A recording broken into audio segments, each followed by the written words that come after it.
Welcome to Declassified Malaysia.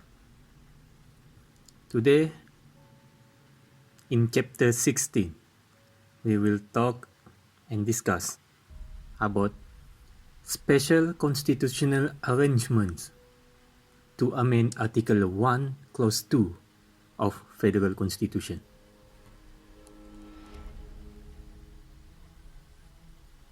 Before we go into the details on the constitutional mechanism called special constitutional arrangements to amend Article 1, Clause 2 of Federal Constitution, everybody must understand that the amendment made in 1976 to amend Article 1, Clause 2 through Act A354, Section 2 was unconstitutional in the first place.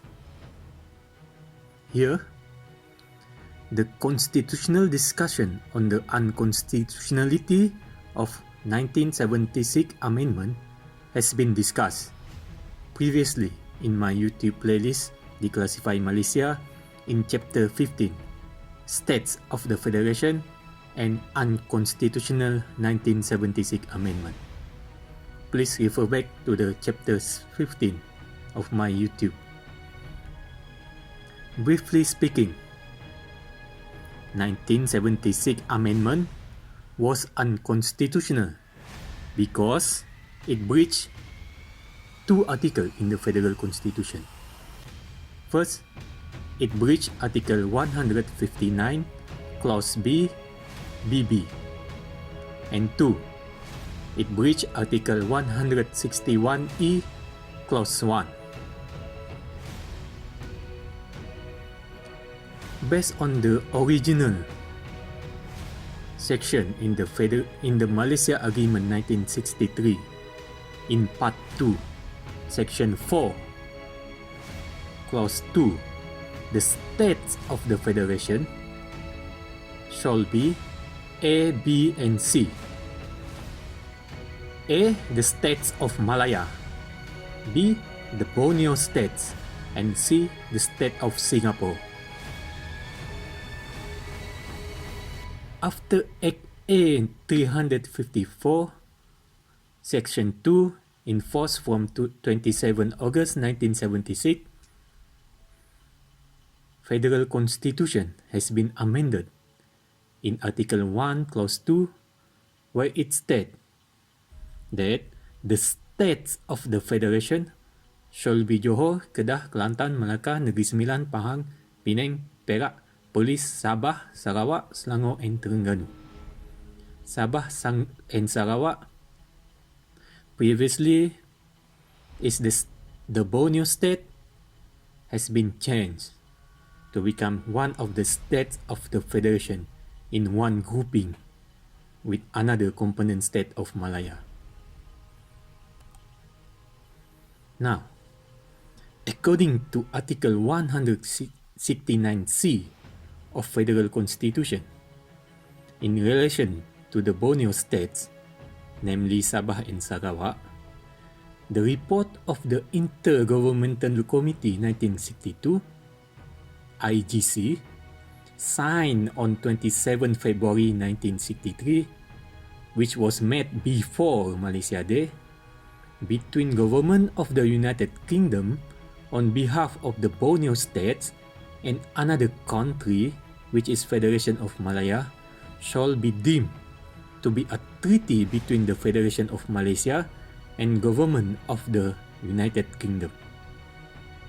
So Malaysia Agreement and IGC report, which was signed before Malaysia Day, is a treaty between the Federation, which is Malaysia, and Government of the United Kingdom. It is international treaty based on Article 169C of Federal Constitution. Before Malaysia Day, Government of the United Kingdom is the plenipotentiary for the Borneo state in signing any international treaty. Plenipotentiary means the government of the United Kingdom was the one that has the full power on behalf of the colonial government in Borneo State in signing any international treaty. This you can refer to declassified documents. CO 100 1030/1505 number 40. The Borneo states, namely Sabah and Sarawak, at that time, before Malaysia Day, was British colonies.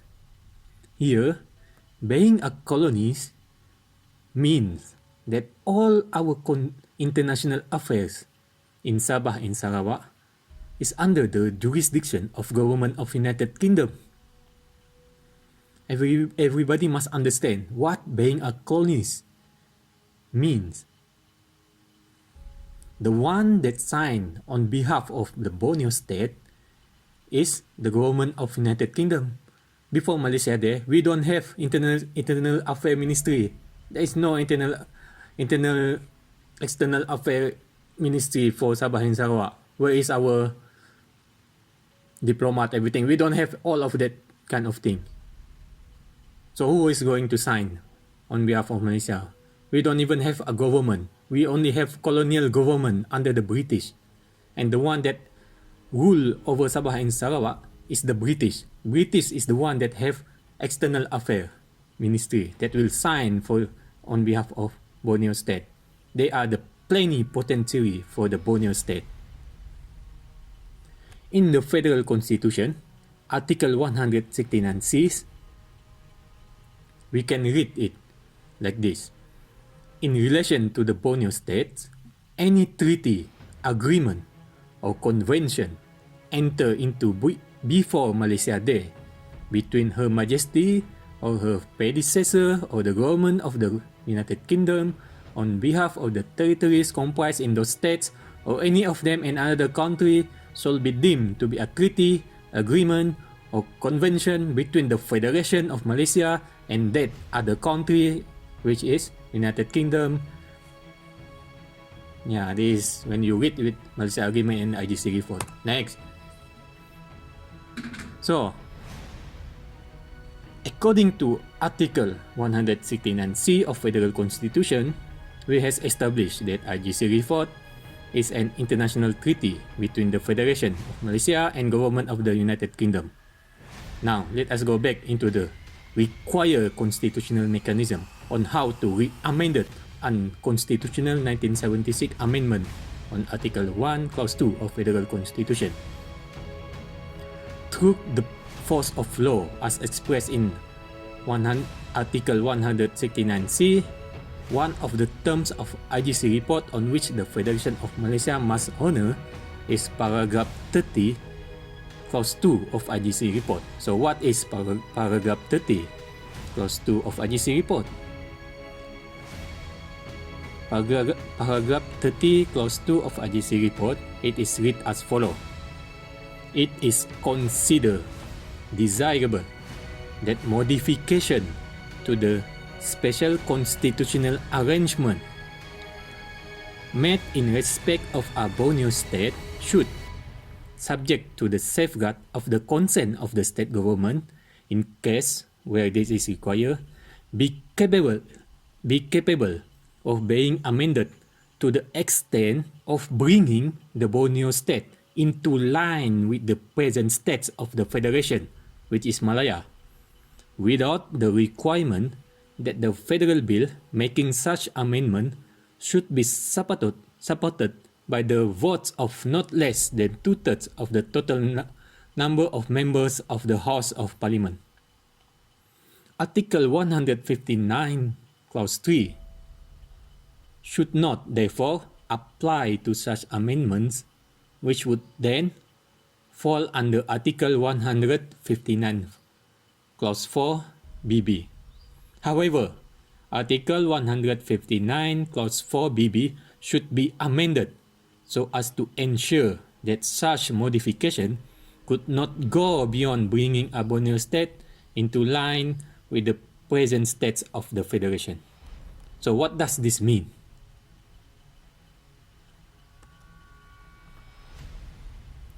According to paragraph 30, Clause 2 of IGC report, to re-amend unconstitutional amendment of Article 1, Clause 2 of Federal Constitution, special constitutional arrangement would be desirable.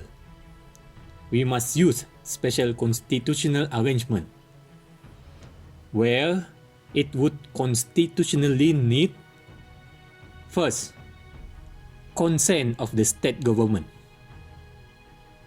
It must get the consent of the state government of Sabah and Sarawak to amend Article 1, Clause 2 of Federal Constitution.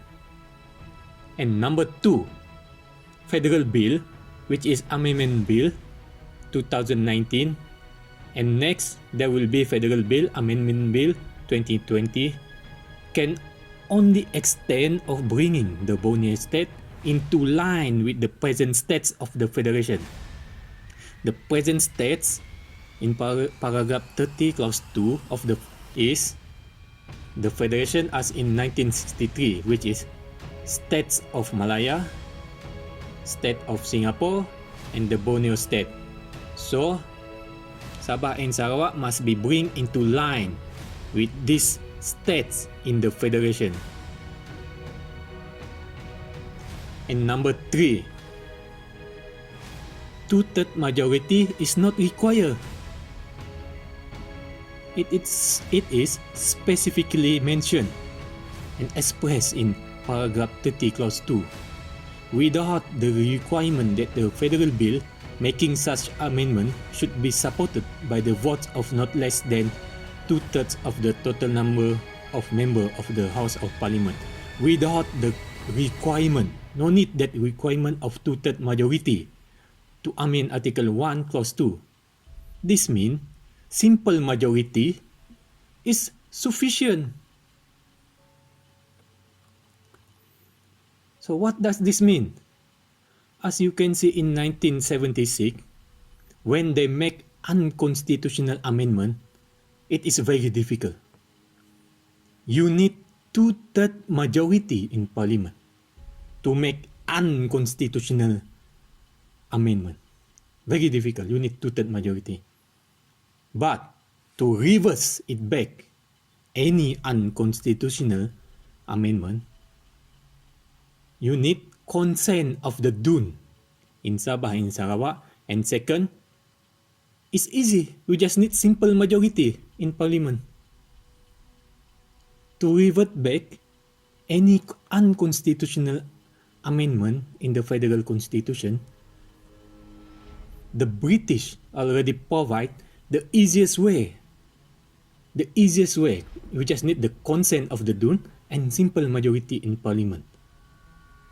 To revert back Article 1 Clause 2 to the original provision of Malaysia Agreement 1963. This arrangement was there because the British want to pave the way for the constitutional precedents for all other amendments later on.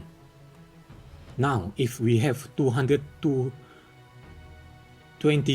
of MP doesn't even know this stuff, I don't know what to say. Unconstitutional amendment was there. It's very difficult. You need two-third majority in Parliament to amend it.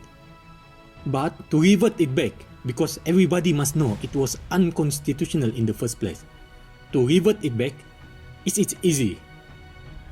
So this will become a precedent in the Parliament, in the DUN, that any unconstitutional amendment that we found in the Federal Constitution, it can be reverted back easily by simple majority in Parliament. In case for Sabah and Sarawak, we have many unconstitutional amendment in Federal Constitution that has been made by the Parliament in the past. To revert it back, we start by revert back Article 1 Clause 2 by this special constitutional arrangement as mentioned in IGC report. We pave the way that in the future, if Malaya want to change our status again or change all our rights in Federal Constitution, we can change it back easily by simple majority. If they want to do unconstitutional amendment, it will be very difficult. They need two-third majority. For us to get our rights back, very easy, simple majority. Use this way, special constitutional arrangement in paragraph 30, clause 2 of IGC report. However, for this particular arrangement where we need to amend Article 1, clause 2, the constitutional position of the state of Sabah or Sarawak, not N, Sabah or Sarawak, can only be equate or assimilate to the position of the state of Malaya.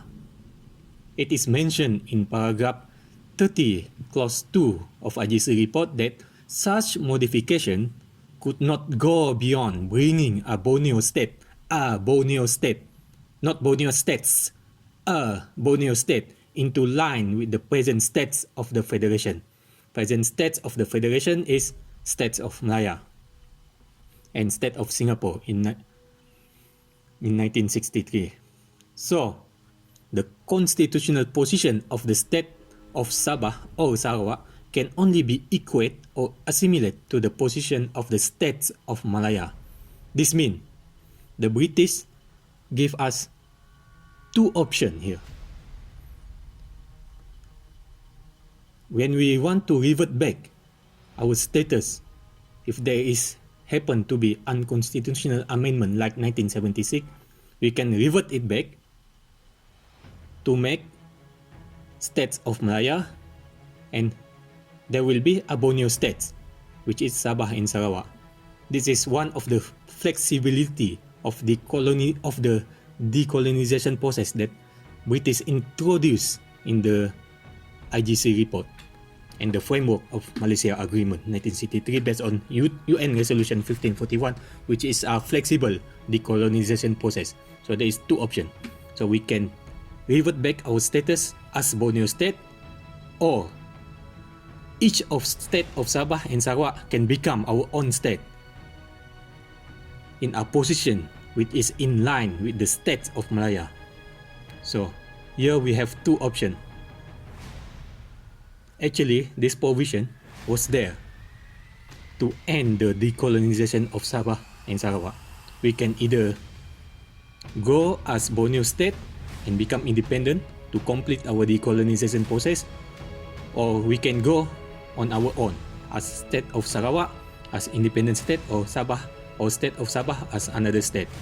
There is a flexibility in completing our decolonization process through special constitutional arrangements. So, what does this mean? Why there is such provision also in IGC report in paragraph 30 clause 2? Another thing is, the British, they already know that the states of Malaya want to change the status of Sabah and Sarawak to be similar with other state of common state of Malaya like Perlis, Perak, and Negeri Sembilan, and all the other 11 states since MSCC. So the British already know this is the design of Malaya. They want to make Sabah and Sarawak as the 12th and 13th state. There is 15 state if there is Brunei and Singapore. That is what the design of Malaya at first when they want to create Malaysia. But it is not the design of the British. They design it based on IGC report, Cobalt Commission, and Malaysia Agreement 1963, where the states of Sabah and Sarawak will be grouped together into a Borneo state. With Singapore, we have 1/3 of parliament, so that there will not be easily amendment can be done on the federal constitution. It is a warning actually by the British in this provision. It's a warning that if Malaya make any unconstitutional amendment to the status of Sabah and Sarawak can revert it back by using this procedure, which is called special constitutional arrangement, where Sabah and Sarawak can pass a bill in their dun that they want to revert back our status. And when we revert back our status, we have two options. We can become a Borneo state, or each of us will become the similar status with the states of Malaya. This is a warning. In the DUN, when we pass a consent to amend Article 1, Clause 2, we should give a warning actually that if this happen again, we will go our separate way. So how many understand all this special constitutional arrangement? It is in your face. How many actually read IGC report? I don't know. There is 222 MP in Parliament. Everybody want to use 2/3 majority to amend Article 1, Clause 2. I don't know. Just do your stuff.